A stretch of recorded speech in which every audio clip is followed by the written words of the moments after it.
یہ ہے وقت میڈیا۔ مولانا ارشد مدنی کی تقریر ہو رہی ہے، دیکھیے۔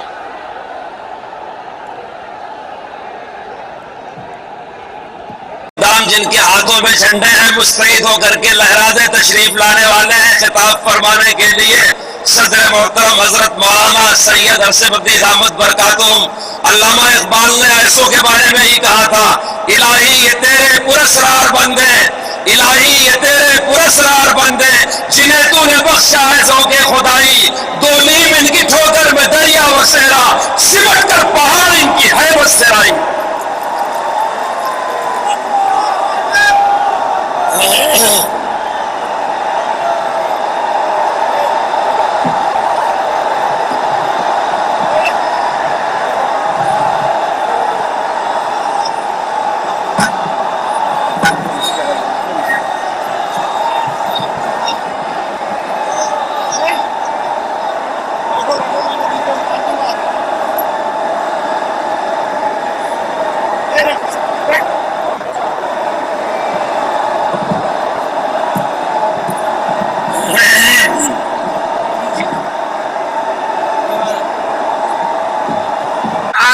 دین نے اسی دلی کے اندر اس نعرے کو بلند کیا، اس کی جائیداد قرض کر لی گئی، اس کے مدرسے کو دفن کر دیا گیا، اس کو دلی بدر کر دیا گیا۔ لیکن یہ مسلمان ایسے نہیں تھے جو کسی ملک کے پیسے یا اس کی سطوت اور اس کی طاقت کے سامنے سر جھکا دیتے۔ جو انہوں نے اپنا موقف اختیار کیا تھا پتھر کی چٹان کی طرح، اسی طرح اس موقف سے اوپر کھڑے رہے۔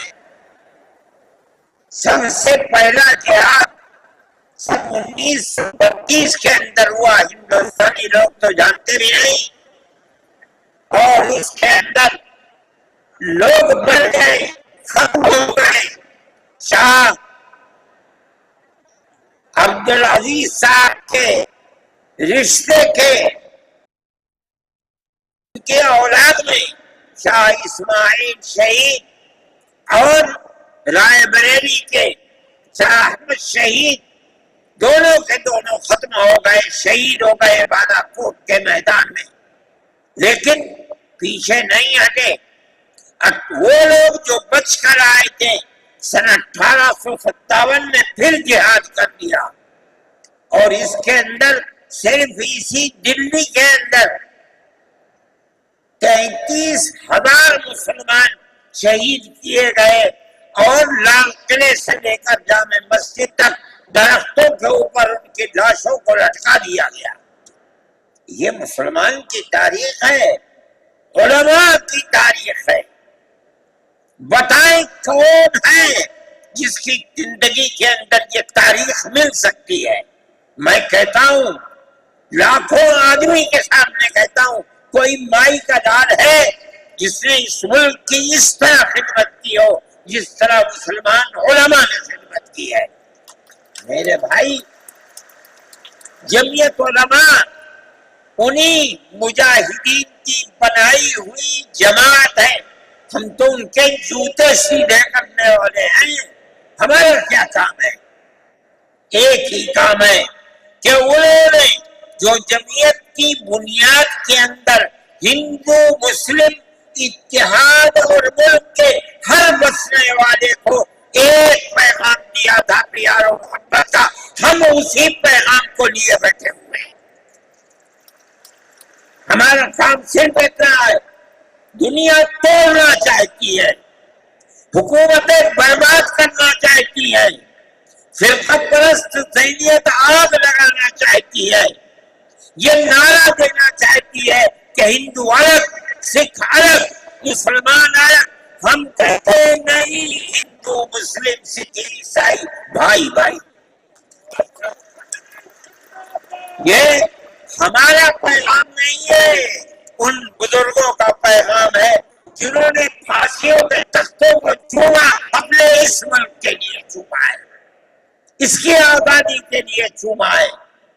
اس ملک کے اندر یگانگت اتحاد جس کو آج آگ لگایا جا رہا ہے، ہمارے بزرگوں نے اسی اتحاد کے لیے اپنی قیمتی جانوں کو قربان کیا ہے، اور ان کا مقصد یہ تھا کہ ملک آزاد ہو جائے، حکومت ایسی بننی چاہیے جو حکومت سیکولر حکومت ہو، کسی کا حق نہ جائے۔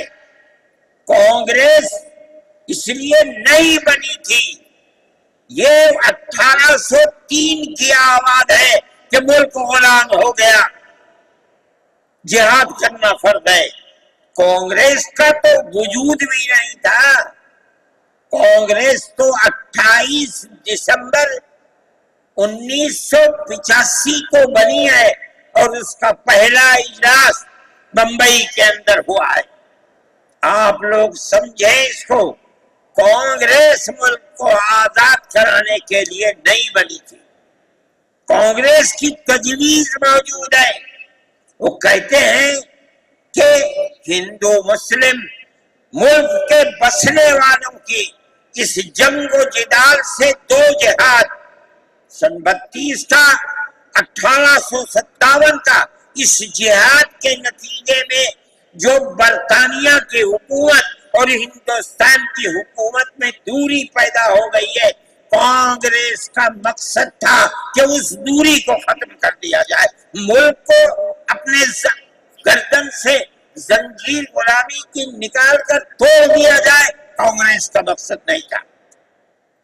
میں آپ سے کہتا ہوں یہ بات ہے، اور کانگریس کی تجویز میں موجود ہے، کوئی اس کی تردید نہیں کر سکتا۔ کسی نے حضرت گنگوہی رحمت اللہ علیہ سے پوچھا کہ ایک جماعت بنی ہے جو ہندوؤں نے بنائی ہے انگریز کے ساتھ مل کر، کیا مسلمان اس جماعت میں شریک ہو سکتا ہے؟ حضرت نے فتویٰ دیا اور یہ کہا کہ جس طرح اپنے کاروبار میں ہندو مسلمان شریک ہو سکتا ہے، اسی طرح اس پارٹی کے اندر بھی ہندو مسلمان شریک ہو سکتا ہے، بشرطے کہ دین کو کوئی نقصان نہ پہنچے۔ اس فتوے کا نام ہے نصرت الابرار، جو پرانی یونین مکتبیں ہیں، لائبریریاں ہیں، یہ آج بھی وہاں موجود ہے۔ یہ صرف فتویٰ نہیں ہے، یہ اس لیے ہے کہ یہ اشارہ ہے کہ مسلمانوں کو کانگریس کے ساتھ شریک ہونا چاہیے، اور کانگریس کے اس نظریے کو بدلنا چاہیے، کانگریس کے اندر مستقل غلامی کی زنجیر کو توڑنے کے لیے اور انگریز کے ساتھ جہاد کرنے کے لیے تیار کرنا چاہیے۔ مسلمان جوق در جوق اس کے اندر شریک ہوئے، کانگریس کے اس نظریے کو بدل دیا اور کانگریس کو ملک کی آزادی کے لیے کھڑا کر دیا۔ یہ مسلمان کا، علماء کا، جمعیت علماء کا کردار ہے۔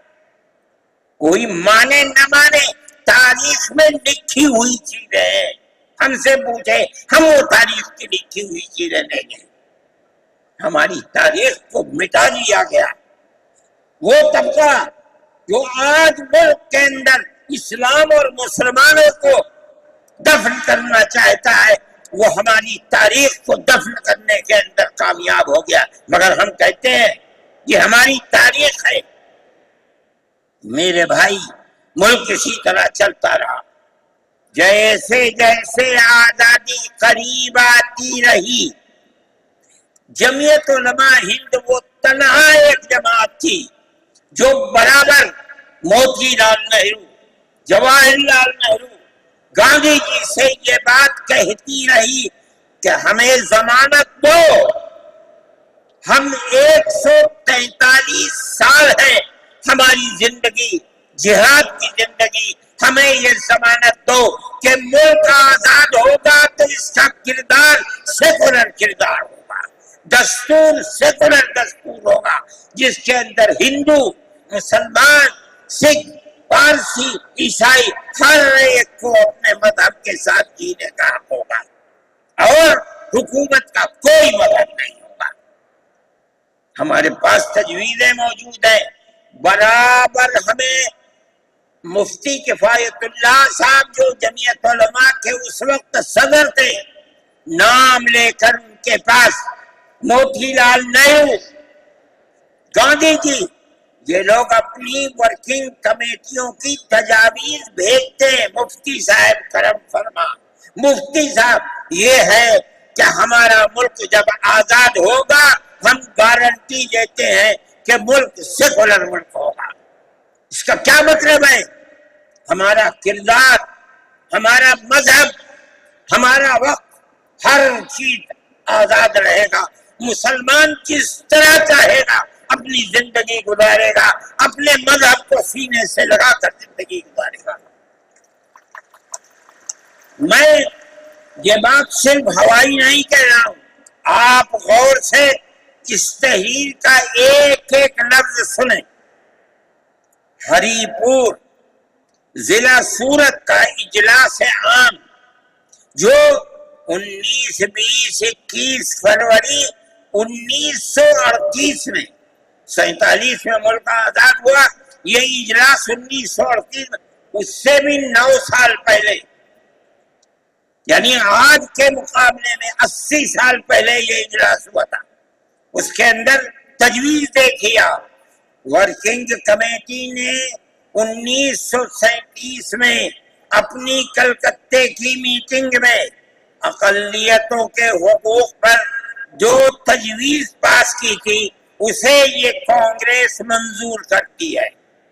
اس وقت کی بات ہے، اور نئے سرے سے اعلان کرتی ہے کہ ہندوستان کی اقلیتوں کے تمدنی، مذہبی اور لسانی حقوق کی حفاظت کرنا کانگریس کا پہلا فرض اور بنیادی پالیسی ہے.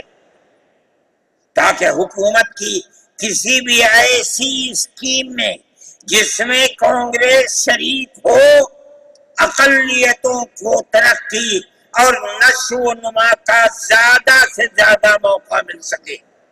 آپ الفاظ پر غور کیجئے، اور وہ قوم کی سیاسی، اقتصادی اور کلچرل زندگی میں پورا حصہ لے سکے.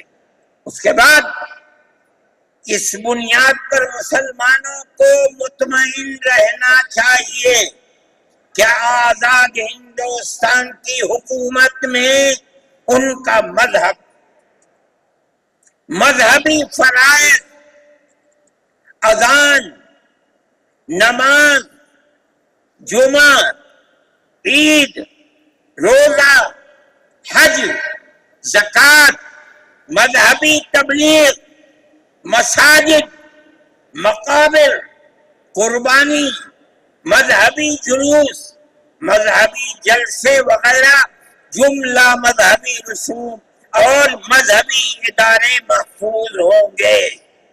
اور اسی طرح ان کی تہذیب و تمدن، ان کے تعلیمی ادارے، خانقاہیں، امام باڑے، عیدگاہیں، تکیے، کربلائیں، آثار قدیمہ، اوقاف وغیرہ سب محفوظ ہوں گے. اور اسی طرح ان کی زبان، ان کی شاعری، رسم الخط وغیرہ سب کے سب آزاد اور محفوظ ہوں گے، کسی پر کوئی رکاوٹ اور قید نہ ہو. جو میں آپ سے کہہ رہا ہوں، آپ دیکھیے یو پی کانگریس کا شائع کردہ election board National Herald press Lucknow 1946 کے اندر، شاید 10 فروری ہے جو میں نے نقل کیا ہے، وہ مٹا ہوا تھا، اس کے اندر یہ بلیٹن شائع ہوا ہے. میں کہتا ہوں کہ ہندوستان کی یہ جمعیت علماء کے بار بار کچھوٹے لگانے پر وعدہ کرو کہ ملک سیکولر بن جائے، وہ وعدہ کرتے چلتے ہیں. میں آج آپ سے پوچھتا ہوں کہ اس میں سب سے پہلی چیز ہے کہ مسلمانوں کا مذہب اور مذہبی فرائض محفوظ رہیں گے. آج میں پوچھتا ہوں ملک کی آزادی کو 70-80 سال ہو رہے ہیں، بتائیے کیا محفوظ ہے مسلمانوں کا؟ آپ مذہب محفوظ ہے مسلمانوں کا؟ کیا آپ نے مسلمان مذہب کا مسئلہ قرآن و حدیث سے ثابت ہے؟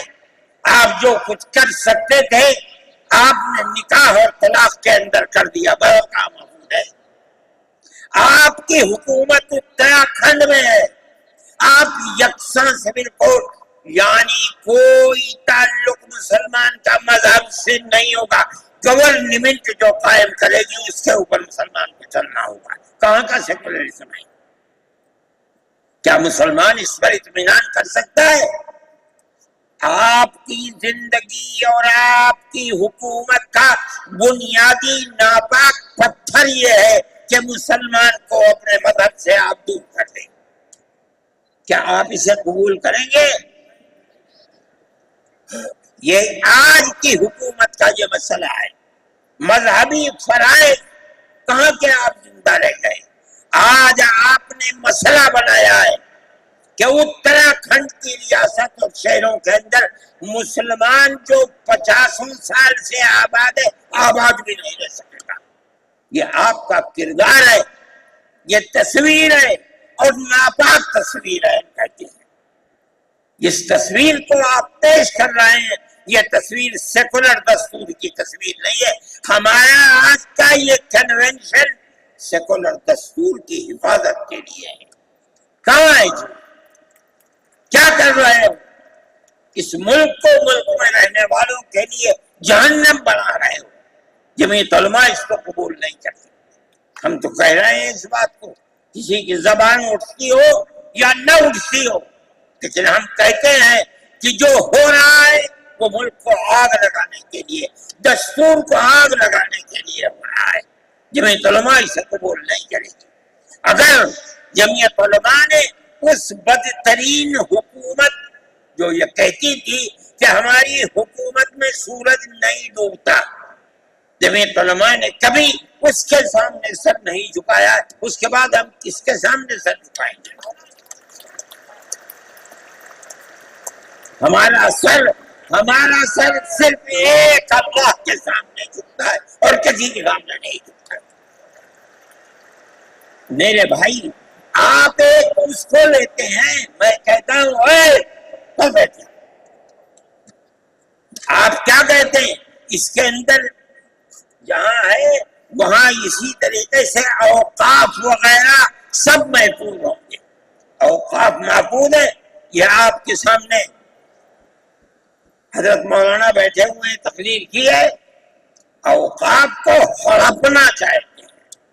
ہماری مسجدیں اسی دلی کے اندر 400 500 سال کی مسجدیں ہیں، جس میں جمعیت علماء کا دفتر بنا ہوا ہے، عبد النبی اکبر کے زمانے کی مسجد ہے۔ اور کتنی مسجدیں ہیں جن کے پاس اوقاف، اللہ اکبر، لاکھوں کروڑ کے اوقاف ہیں۔ جونپور میں جا کر کے دیکھو کیسی مسجدیں ہیں، دلی کے قرب و جوار میں دیکھو کتنی بڑی بڑی مسجدیں ہیں۔ ہندوستان کا وہ طبقہ جو ان مساجد کے اوقاف کو ہڑپ کرنا چاہتا ہے، کہتا ہے اگر کسی وقف زمین یا مسجد یا کسی بھی چیز کے کاغذات وقف کے نہیں آئے اس کو وقف نہیں مانا جائے گا۔ کون 500 سال پرانے کاغذات لا کر کے پیش کر دے گا؟ قانون یہ تھا کہ جو مسجد بنی ہے، جو وقف پر بنتی ہے وہ وقف ہے۔ آپ کو کیا درد ہے؟ کیا آپ اس اوقاف کو وقف کو ختم کرتے ہیں؟ اس کا مطلب ہے مسلمانوں کی زمین کو ہڑپ کرنا چاہتے ہو، حرام کھانا چاہتے ہو، اس لیے ان اوقاف کو ہڑپ کرنا چاہتے ہو۔ ہم اس کو قبول نہیں کرتے۔ اوقاف ہمارے آباء و اجداد کے کیے ہوئے ہیں، اوقاف اللہ کی ملکیت میں دیے ہوئے ہیں، مسجدیں بنی ہوئی ہیں، آپ ان کی حفاظت کیجیے، اس لیے کہ ہم اس ملک کے رہنے والے ہیں، ہم باہر سے آئے ہوئے نہیں آئے۔ اگر ہندو گوجر ہے مسلمان بھی گوجر ہے، اگر ہندو جاٹ ہے مسلمان بھی جاٹ ہے، اگر ہندو راجپوت ہے مسلمان بھی راجپوت ہے۔ جاؤ دیکھو کشمیر کے اندر، اگر ہندو برہمن ہے مسلمان بھی برہمن ہے۔ ہم اسی ملک کے رہنے والے ہیں۔ کسی کو اچھا لگا یہ مذہب وہ اس مذہب میں چلا گیا، کسی کو یہ مذہب اچھا لگا وہ اس مذہب میں چلا گیا۔ کیا مذہب کی بنیاد پر اس ملک کے اندر آپ ہمیں جینے کا حق نہیں دیں گے؟ ہم اپنے جینے کا حق کو لیں گے۔ آپ نے جس سیاست کو اختیار کیا، آپ 2 الیکشن پہلے دیکھیے کس قوت کے ساتھ بی جے پی آئی تھی۔ آپ نے جس پالیسی کو اختیار کیا، سیکولرزم کو آگ لگانی چاہیے، اس کا نتیجہ اس الیکشن میں کیا ہوا؟ بی جے پی ہار گئی۔ میں کہتا ہوں کہ اگر چندرا بابو نائیڈو کی بیساکھی نہ ہوتی اور ادھر نتیش کمار کی بیساکھی نہ ہوتی تو بی جے پی گورنمنٹ نہیں بنا سکتی تھی۔ کیوں ہوا؟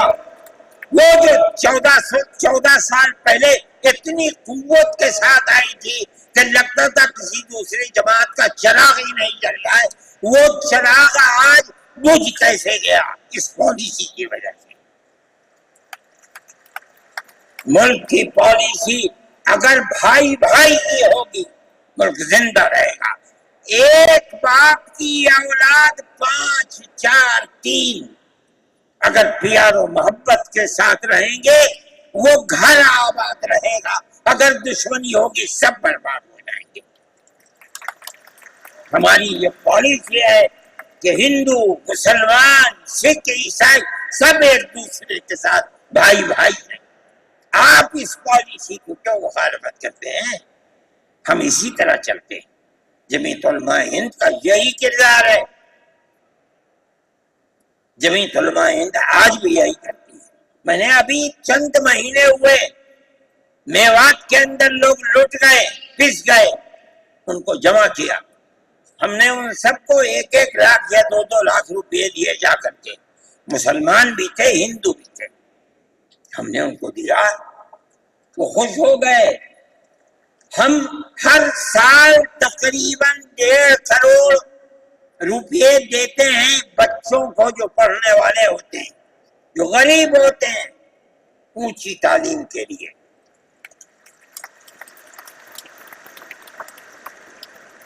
اس کے اندر مسلمان بچے بھی ہوتے ہیں، ہندو بچے بھی ہوتے ہیں۔ جمعیت علماء ہر ایک کی مدد کرتی ہے، پڑھیں، ملک کے لیے کام کریں۔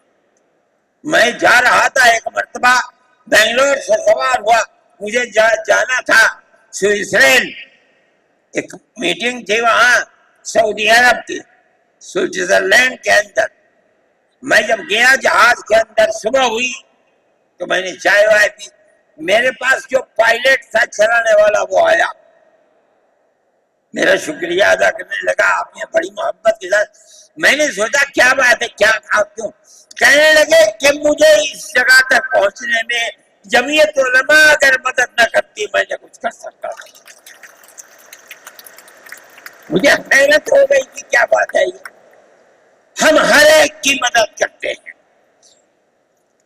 کیرلا کے اندر سیلاب آیا، لوگ لٹ گئے، مر گئے، ہم نے مکانات کی مرمت کی، ہم نے مکانات کو سر نو بنوایا بھی، میں نے چابیاں بھی دی اور تمام میڈیا نے اس کو دکھلایا۔ ہندو بھی تھے، مسلمان بھی تھے، ہندو عورتیں بھی تھیں جن کے ہاتھ میں نے چابی دی ہے۔ جمعیت علماء کا یہ کردار ہے۔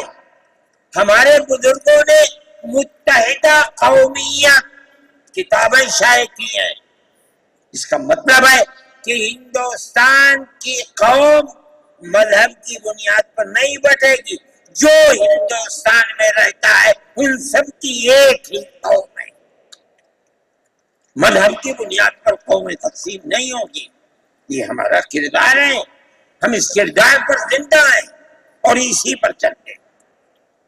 صحیح ہے یہ ملک کے اندر جو پالیسی چل رہی ہے کہ ان کو مار دو، ان کو گرا دو، ان کو، آسام کے اندر یہ پالیسی آج سے نہیں سن 12 سے چل رہی ہے. جمعیت علماء تنہا جماعت ہے ملک کے اندر جو آسامیوں کے مسائل کو جانتی ہے. یہاں سے رہنے والے ان کی زبان اور ہے، ان کا کلچر اور ہے، بہت دور ہے، دنیا کے آخر میں رہتے ہیں، کون جانتا ہے ان کے مسائل. تنہا جمعیت علماء ہے جو ان کے مسائل سے دلچسپی لیتی ہے، گھستی ہے، کروڑ روپیہ خرچ کرتی ہے. یہ ایک مسئلہ تھا. اس سے پہلے ایک اور مسئلہ تھا. کہا گیا کہ پنچایت اگر کسی کو آسام میں یہ سرٹیفکیٹ دیتی ہے کہ یہ ہندوستانی ہے تو وہ سرٹیفکیٹ نامقبول ہوگا. 47 لاکھ آدمی اس سے متاثر تھے. جو فرقہ پرست پارٹی تھی وہ کہتی تھی کہ پنچایت کے سرٹیفکیٹ کو قبول نہ کیا جائے. اگر یہ فیصلہ ہو جاتا تو 47 عورتیں 47 لاکھ اپنے بچوں کے ساتھ ملک کے اندر بھیک مانگنے والوں کی زندگی بسر کرتے. ہم نے سپریم کورٹ کے اندر اس کو چیلنج کیا. سپریم کورٹ کہا جاتا ہے لیکن در حقیقت یہ ملک میں بسنے والے ان غریب اور لاچار لوگوں کی پناہ گاہ جن کے سامنے ملک میں کوئی راستہ نہیں بچتا تو وہ کورٹ میں پہنچتے ہیں کہ ہماری مدد کرو. ہم پہنچ گئے اپنے لیے نہیں، ان غریبوں کے لیے پہنچے جو 47 لاکھ تھے. آپ نہیں جانتے اس کے اندر 24 لاکھ ہندو عورتیں تھیں. آپ سمجھے. اور جمعیت علماء گئی. میں بہت پریشان تھا کہ الہ العالمین کوئی مدد کرنے والا علاوہ تیرے کوئی مدد کرنے والا نہیں ہے. میں اللہ کا فضل کرتا ہوں کہ جو کورٹ اور وہیں کا وکیل چیف جسٹس تھا آسامی کا تھا. مجھے خطرہ تھا کہیں یہ آسامیوں کے ساتھ نہ چلا جائے، گورنمنٹ کے ساتھ نہ چلا جائے. اللہ کی قدرت ہے کہ فیصلہ یہ آیا کہ وہ سرٹیفکیٹ جو پنچایت نے دیا قبول کیا جائے گا. میں نے کہا کہ مجھے اپنی زندگی میں کبھی اتنی خوشی نہیں ملی جتنا آج اس فیصلے سے خوشی ملی. کیوں؟ صرف مسلمان کے لیے نہیں، یہ ہمارا کردار ہے جو ہمیں اپنے بزرگوں سے ملا ہے، جو جمعیت علماء کی اساس ہے، جو ان کا کردار تھا. ہم نے اس سے سراہنا کی. اس کے بعد دوسرا مسئلہ آ گیا. دیکھیں سمجھیے مسئلے کو.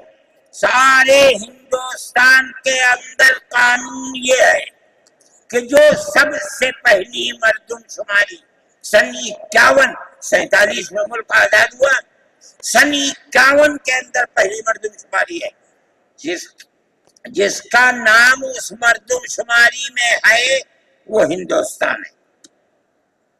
جس کا نام اس مردم شماری میں نہیں ہے، اگر دوسری مردم شماری میں وہ کہیں سے آ کر بسا اور اپنا نام لایا، وہ ہندوستانی نہیں.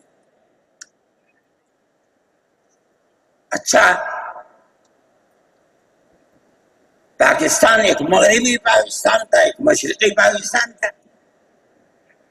اندرا جی نے اپنے زمانے کے اندر تمام جھگڑوں کو ختم کرنے کے لیے مغربی پاکستان کو الگ، مشرقی پاکستان کو الگ کیا. جنگ ہوئی، مشرقی پاکستان ٹوٹ گیا اور بنگلہ دیش بن گیا. اس وقت بہت بڑی بمباری ہوئی دونوں ملکوں کے اندر. ادھر کے لوگ ادھر، ادھر کے لوگ ادھر. سب لوگ بیٹھے، راجیو بیٹھے، بی جے پی بیٹھی، جو وہاں کی پارٹیاں تھیں صوبائی وہ بیٹھی اور سب نے بیٹھ کر طے کیا کہ آسام کے اندر ہندوستانی ہونے کی دلیل سن 71 کی مردم شماری ہوگی، سارے ملک سے الگ۔ سارے ملک میں مردم شماری میں ہندوستانی ہونے کے لیے 51 کی ہے، مگر سب پارٹیوں کے دستخط ہیں اس کے اوپر۔ آسام کے اندر 51 نہیں 71 ہوگی۔ اب آپ دیکھیے جو فرقہ پرست، اور میں کہتا ہوں ببانگ دوہل کہتا ہوں کہ آسام کے چیف منسٹر کا کردار بدبودار کردار ہے، خراب کردار ہے، مسلمان کو دفن کرنے کا کردار ہے۔ وہ یہ کہتا ہے کہ آسام کے سوا آسام کے اندر مردم شماری 71 نہیں، جیسے سارے ہندوستان میں 51 ہے، اسی طرح آسام کے اندر بھی 51 ہوگی۔ آپ سمجھتے ہیں اس کا اثر؟ آج اس کا اثر یہ ہوگا کہ اگر 71 ٹوٹ جائے اور 51 پر آ جائے تو آسام کے اندر 1.5 کروڑ بچے اور بڑے سب ہندوستان سے باہر ہو جائے۔ کہاں جائیں گے؟ صرف مسلمان کی مخالفت، کھانا ہضم نہیں ہوتا ہے بغیر مسلمان کی بربادی کے۔ کوئی نہیں تھا، تنہا جمعیت علماء تھی۔ اس کے اندر بڑا کردار ہے مولانا مشتاق انصر کا، جو جمعیت علماء آسام کے صدر ہیں۔ وہ میرے ساتھ شانہ بشانہ کھڑے رہے اور 12 سال سے زیادہ مقدمہ لڑا، کروڑوں روپیہ اس کے اوپر خرچ کیا گیا۔ یہ خدا کی قدرت ہے۔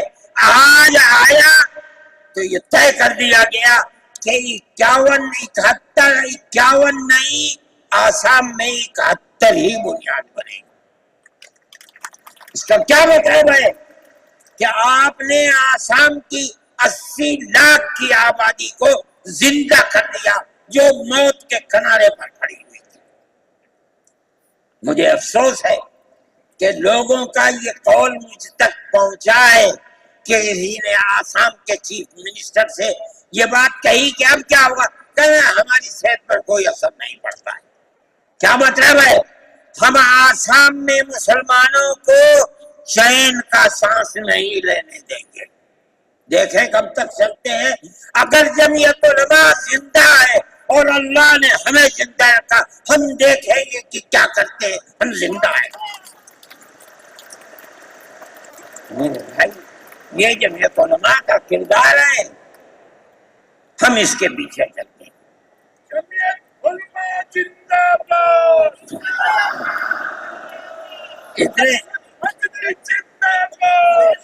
اتنے موٹے آدمی کی آواز نکلتی نہیں ہے۔ میرے بھائی، ہمارا یہی کردار ہے۔ ہم ان مسلمانوں کی مدد کرتے ہیں جو مسلمان مصیبت کا شکار ہے۔ یہ فرقہ پرست ذہن جس کا میں ذکر کر رہا ہوں ہر جگہ موجود ہے، ہر وقت موجود تھا، آج یہ زیادہ ہے، پہلے اتنا نہیں تھا۔ ہر جگہ مسلمان کے لیے، جوانوں کے لیے مصیبت کا شکار ہے۔ خاص طور پر ہم سے لوگ کہتے ہیں کہ تم ان کے مقدمات کو کیوں لڑتے ہو؟ کہتے ہیں تم دہشت گردوں کی پناہ کہاں ہے جمعیت علماء۔ یعنی ان کا مفروضہ یہ ہے کہ جتنے لوگوں پر الزام لگا ہے دہشت گردی کا، وہ سب کے سب حقیقت دہشت گرد ہے، اور جمعیت علماء ان دہشت گردوں کی، ملک ویرودھیوں کی جمعیت علماء مدد کرتی ہے۔ مجھ سے بھی یہ بات کہی، میں نے کہا کہ تم میں کوئی مائی کا ڈال ہے تو کھڑا ہو گئے بتائیں۔ جمعیت علماء لوور کورٹ نے پھانسی کی سزا دے دی، گجرات کے اندر ہائی کورٹ میں پہنچے، انہوں نے پھانسی کی سزا دے دی۔ ہم اس کیس کو لے کر، اس کے اندر ہندو بھی تھے، مسلمان بھی تھے، سپریم کورٹ میں آئے۔ سپریم کورٹ میں ہم نے مقدمہ لڑا اور سپریم کورٹ نے انہیں سب کو باعزت بری کر دیا۔ میں نے کہا کہ کسی ملزم کے لیے گورنمنٹ ہندوستان کی حکومت نے حق دیا ہے کہ مقدمہ لڑو۔ اگر کوئی غیر ملکی ہندوستان کے اندر پکڑا جائے، اپنے مدعا کو پیش کرنے کے لیے گورنمنٹ اس کو وکیل دیتی ہے۔ ہم نے کیا جرم کیا ہے؟ ہم انہیں وکیل دیتے ہیں لڑنے کے لیے، بہتر سے بہتر وکیل دیتے ہیں۔ ہم کہتے ہیں کہ لڑو مقدمہ، تاکہ دودھ کا دودھ، پانی کا پانی الگ الگ ہو جائے۔ مقدمہ لڑے اور سپریم کورٹ کہتی ہے کہ جھوٹا الزام تھا، جھوٹ ہے، جھوٹ ہے، جھوٹ ہے۔